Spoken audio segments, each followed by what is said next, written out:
Hi, this is Robert Clinkybeard and David Anderson with the Commercial Landscaper podcast. We're going to take 20 minutes of your life to deliver some amazing business content from accomplished leaders to bring you value, to scale your business, and to better yourself personally.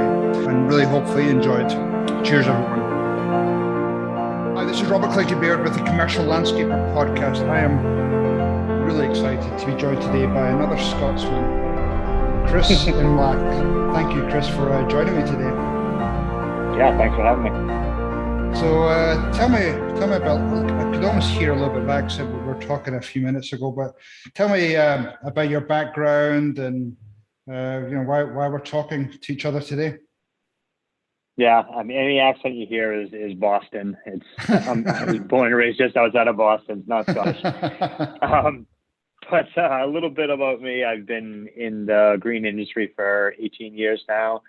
Kind of just fell into it after college. Had a sales rep job that I wasn't really a fan of, and took some night classes, trying to become an EMT. Met a girl there who was a garden designer. Actually ended up going to work for her and as an EMT, kind of part-time each. And then wasn't a big fan of taking people to doctor's appointments and never really get to drive around with lights and sirens. So I got bored of that pretty quick.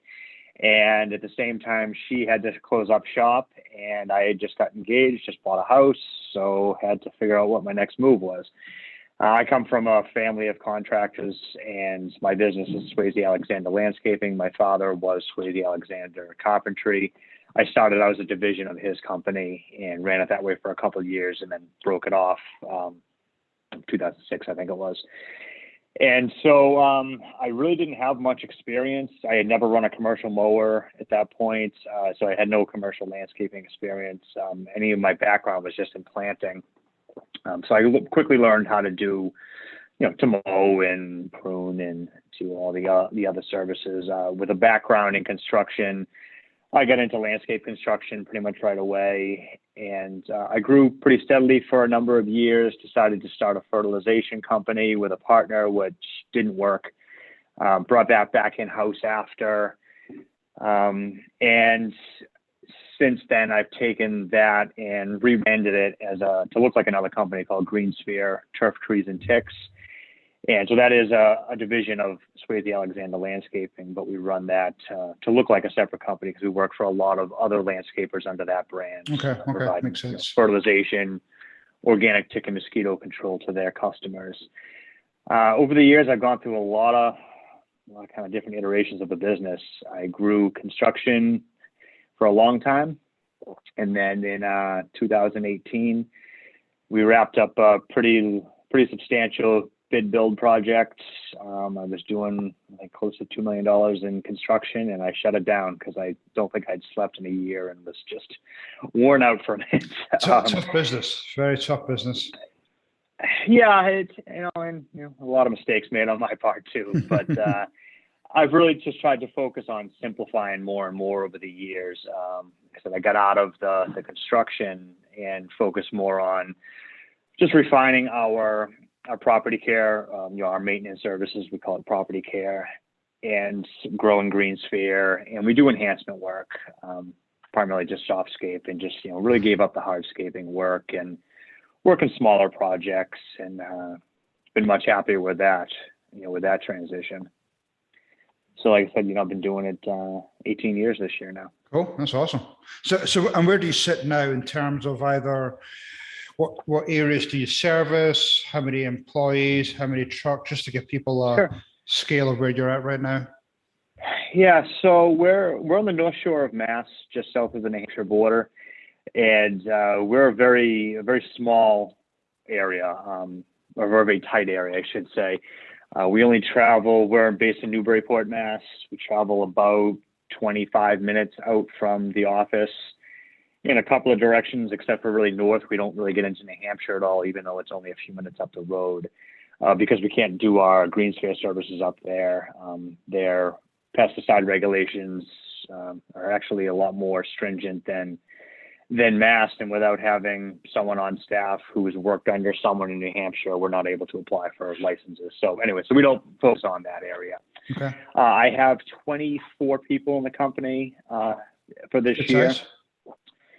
Yeah, so we're running 5 crews under the property care. A little bit of restructuring this year as well. So I went from 4 crews to 5 under property care. I went from 2 enhancement down to 1 and shifted those guys over to property care, and just kind of changing up our mix of services a little bit.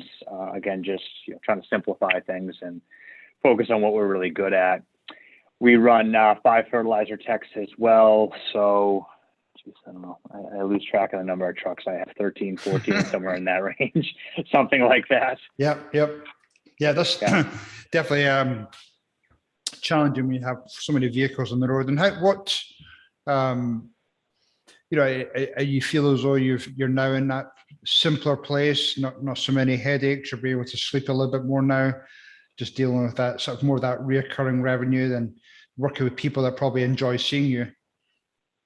Yeah, and you hit it right on the head. The reoccurring revenue, that's what I'm really driving for. Just, sell it in the spring, set it for the year, and then just repeat is really our goal. And it's since we started really moving to that model, it's working really, really well for us, which again, it's kind of why I'm reducing the enhancement a little bit more this year. Just really going to focus on projects we want to do and not have to do to keep all those guys working. Right. Yeah. And how do you handle, during the winter? Because obviously you'll suffer a little bit more rougher weather than I do. I mean, do you do any sort of snow clearance, or is it mainly just focusing on selling for your upcoming season? Yeah, no, we do snow removal. I've got 9 guys on staff plus managers this winter, which is the most we've ever had. And we've had like 8 inches of snow so far. So it hasn't been a very busy winter. It's been very, very slow for us. But we do a ton of winter pruning. And I would prefer to do nothing but winter pruning and not prune anything in the summer. I love the winter pruning. We're able to do just such a better job and so much healthier for the plants. And so we've really focused this winter on taking my field supervisor, who's our trainer as far as the pruning goes, and he's just out all day, every day with the guys, just moving them job to job, just training. And it's going really well. I'm really happy with the work they're doing out there this winter, and it's just going to help us sell more of that going forward. And then what are some of the challenges that you're facing going into this year? Because, as we keep growing our company, we always come up against some type of challenges, but what are some of the things that you're concerned about, or you've maybe got a plan B for coming into this year? So, I mean, the big concern that we all have is the labor market.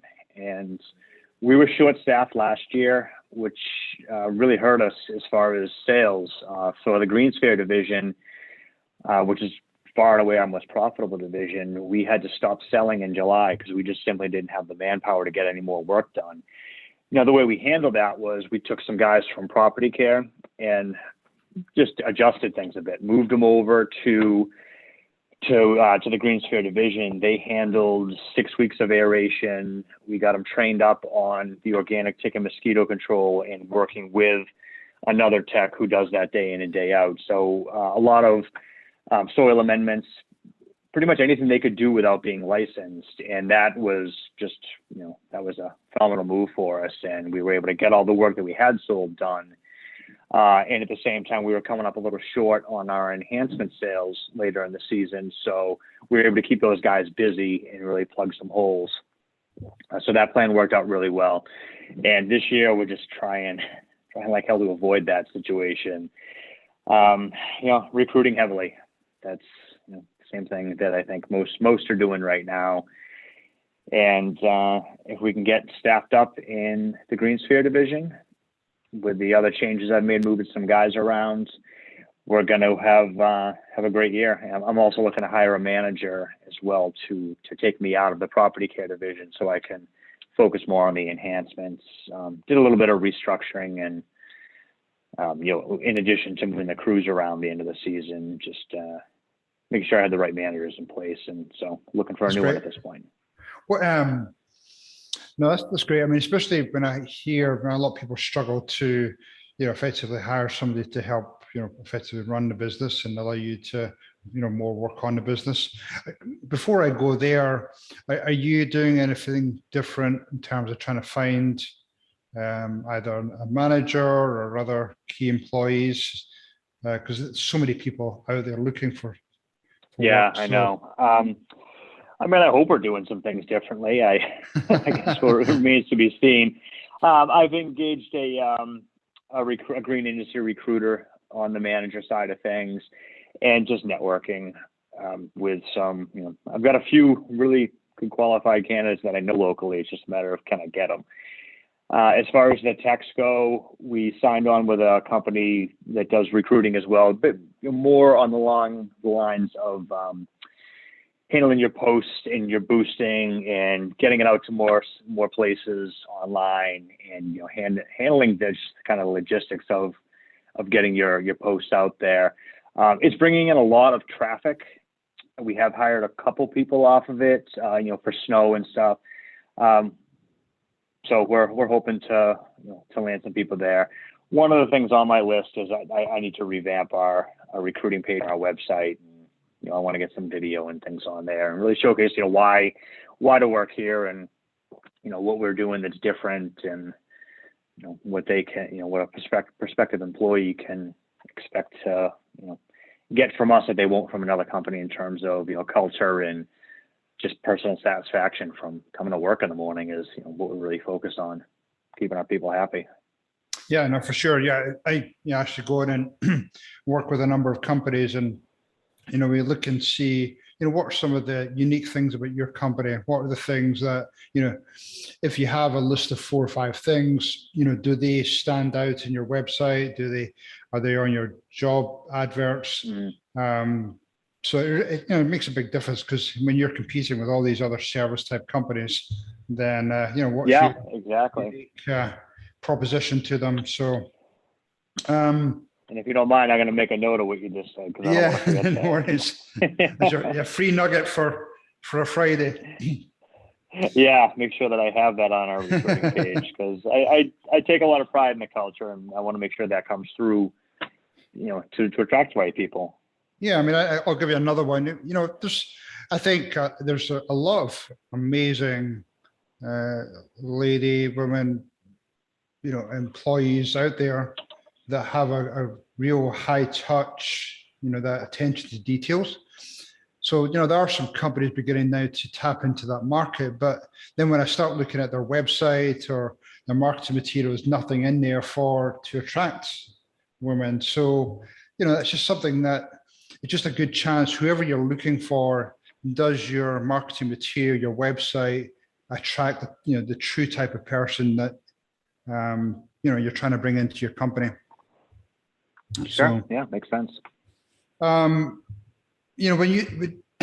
what do you feel as though some of the opportunities that exist for you out there in terms of either, there's obviously a lot of acquisitions going on right now. There's technology, there's robotics, there's a bunch of stuff out there. When you do go through your planning for the year, does any of that type of stuff, come into your mind, and how can I shift my company to address some of these things coming down the pipeline? Yeah, absolutely. We've been using a CRM service for 7 years now, and there's still a lot more we can do with that. And we just finished up our annual meeting yesterday, and that was one of the things we identified to work on, is how to automate things more and take more advantage of the database we have, not just for marketing, but for just internal automations. There's a lot we can be doing there that we aren't doing right now. So I feel like we only scratched the surface of that. So we're really looking to take better advantage of that this year. Additionally, I have some other things going on beyond just Swazy Alexander Landscaping, GreenSphere, and I have another company. We're officially another company as of last week, which is called GreenSphere Training. And what we're doing there, it's a former employee of mine, one of my fert techs, who, super smart guy.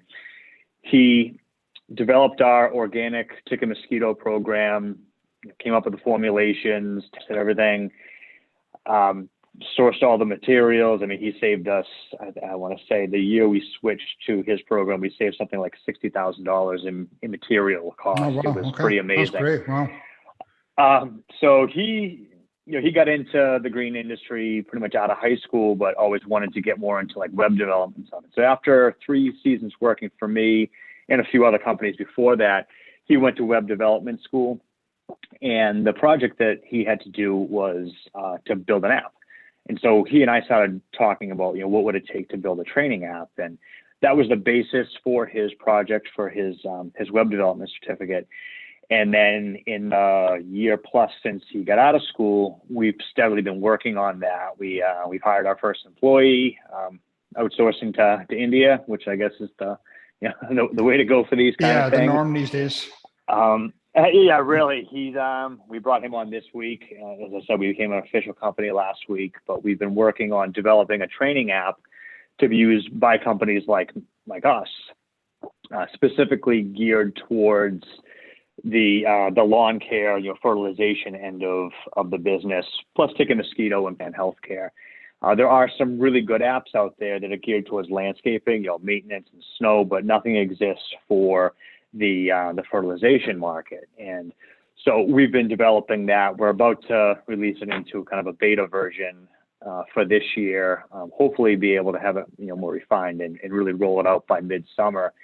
But it's going to focus on bringing a new tech into your company and onboarding them. There is pre-populated content in there, for things like diseases, insects, all the pictures of it. And then there's the training that goes along with it. Someone goes through all this training material using the flashcards that are in there, taking quizzes, so their manager can see how they're tracking towards becoming proficient in these areas. And then once you go out in the fields, you have that as a mobile app to refer back to. So you're looking at, red thread in a lawn, and is it red thread? Is it pink patch? Well, what's the difference? Well, you can look through this. And rather than having to, call a manager, send pictures, that we'll have all that info there. And additionally, what we're going to be able to do with it is, so say midsummer, we get into a Pythium blight outbreak, which is a really nasty disease that we don't get too often up here. So, techs don't see it all that often. But when you find it, you got to make sure it's treated properly and you're not dragging it around on the wheels of your Z sprayer or a mower and spreading it to all your customers' properties. So, what I'm trying to get at is the app allows you to basically just take pictures of where you are, take pictures of what the insect disease, whatever the issue is. You pick what you think it is, and it's either going to tell you it's correct or it's not, based on the machine learning we have in the background. And the more pictures we're taking of diseases, the machine learning will get smarter and smarter to correctly identify these things. But it then maps it in the app to the customer's property, and the manager gets a notification that you've got potential Pythium blight outbreak at 123 Jones Street. Well, he can now call that client, verify that that's what it is from the pictures, call it, make an upsell. So the app will allow us to report the upsells, track the upsell dollars, and also provide the heat map in there of where you're finding disease. And as we get more and more users using it, so say in the North Shore area, if we've got 10, 15 companies on this, and they're all putting in where they're finding whatever disease, the 11th company can look at that and go, we should be on the lookout for Pythium blight or whatever the disease is. So it's got a lot of potential to really improve training and simplify training for fertilizer techs out in the field. And as you can see, I'm really excited about it. Yeah, no, that's awesome. Yeah, look, what's your target market or target company, and then how are you planning to get that the app out there? So target market it's pretty much going to be a company that's bigger than say 2 or 3 techs. So now you've got a manager or owner that's not necessarily in the field all the time. They're more managing. They need to simplify how they're training. So when you're going from 2 to 3 techs to an infinite number, it's just going to make that so much easier. And that's some of the feedback we've gotten from peers that I've demoed it to, is how important that will be for these larger companies. to be able to get their training simplified. And as far as getting the messaging out there, just being pretty active on social media. A friend of mine, a real good friend of mine from a peer group, has started if you don't mind, I'll give him a plug. It's called Lawn Logic. It's a Facebook group, and it's become very, very active. He's putting out massive amounts of great content. And that, honestly, as far as like the beta goes, I'm looking to pull a couple of companies from there. And as we refine it, to be perfectly honest, I don't have my marketing strategy completely ironed out yet. But as we refine the app, that'll be worked out through there. Yeah, that's cool. That's exciting. I mean, I think obviously there's a need for it, and I mean, if you can get a nice software app goes around that has the benefit of not only helping your clients, but if you start identifying where key issues are in whole communities, then that'd be hopefully a quicker way to tackle it. Yeah, just to be more proactive with that. So where do you see yourself? I mean, you talked about now beginning to get a manager in for your main landscape business and garden management. You see your time being spent more on the app side of things, or trying to juggle both of them, or how do you see your time being spent? So I've had a couple of different iterations of my role in the company. I've been extremely hands-on. I've had managers running everything, and I'm sitting in the office twiddling my thumbs trying to figure out what to do with myself, and that drove me crazy. I got back into being extremely hands-on over the past couple of years, and really to make sure we're doing things the way that I want. And now I feel like I'm in a good place to start handing this off to, say, like the property care manager. I've had a manager running the Green Sphere division for years, and he is phenomenal. I've taken a lot of what he's done and applied it to property care. So at this point, I'm looking to, like I said, put someone in charge of the property care. I'll take back on the enhancement, which is a much smaller division, to free myself up to focus on running the business and working more on the Green Sphere training app as well. I don't see myself getting out of the landscaping anytime soon. We still have a lot to do there. No, that's cool. Awesome. Well, any final messages to some of the upcoming business owners, entrepreneurs that are maybe about to get into the market, or maybe they've just started a new company over the last couple of years in the pandemic? What would be your, one or two messages that you would like to pass on to them? Sure. Run it like a business. A lot of guys care a whole lot about what, equipment is obviously very, very important, but they care much more about, sorting out, should I buy this mower or that mower? They're both going to do the same job. Focus on the business end of it. You'll grow a lot faster. You'll make a lot less mistakes. And don't go it alone. Find peers online, in person, whatever. Join a peer group. I've been doing peer groups for 9 years now, and that was probably the biggest turning point in my company, was getting involved in something like that and finding out that I'm not alone. All the owners go through the same headaches. Like you say, you feel like you're on an island. You're not an island. There's a lot of people dealing with the same things. They can offer you a lot of advice. You can offer them a lot of advice and learn from each other, and really work on, everyone says it, but work on your business systems. We run open book management and traction, and those both have been instrumental in just really refining our processes, our financials. Financial literacy went through the roof by instituting open book management.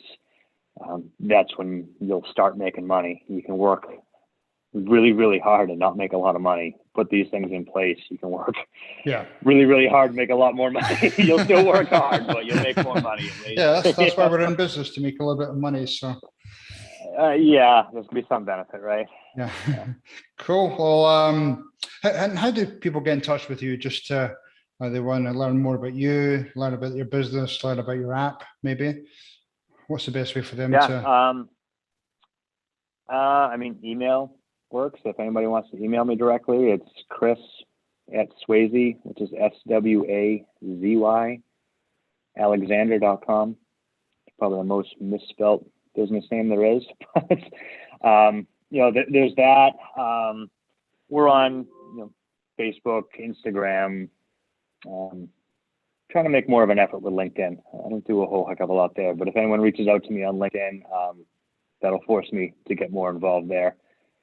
Cool. Awesome. Well, really appreciate your time today, Chris. Great hearing about your story, your journey. Wish you the best of luck with not only your company, but your app that's up and coming. So really appreciate your time. Thank you, Chris. Yeah, no, I really appreciate you having me. This was great. Cool. Awesome. Great. Well, cool. Well, have a great weekend. Yeah, you as well, Robert. Thanks. Okay. Thank you. Take care. Hopefully that was pure dead brilliant for you today, and you got some great takeaways for your business or for your personal life. This is Robert Clinkenbeard along with David Anderson. I would love to get you and your friends to join us on your journey. If you have any ideas for future speakers, or if you just want to pass this on to friends, family, other business colleagues to sign up and subscribe, that would be awesome. Anyway, thanks everyone, and have a great 2022. Cheers.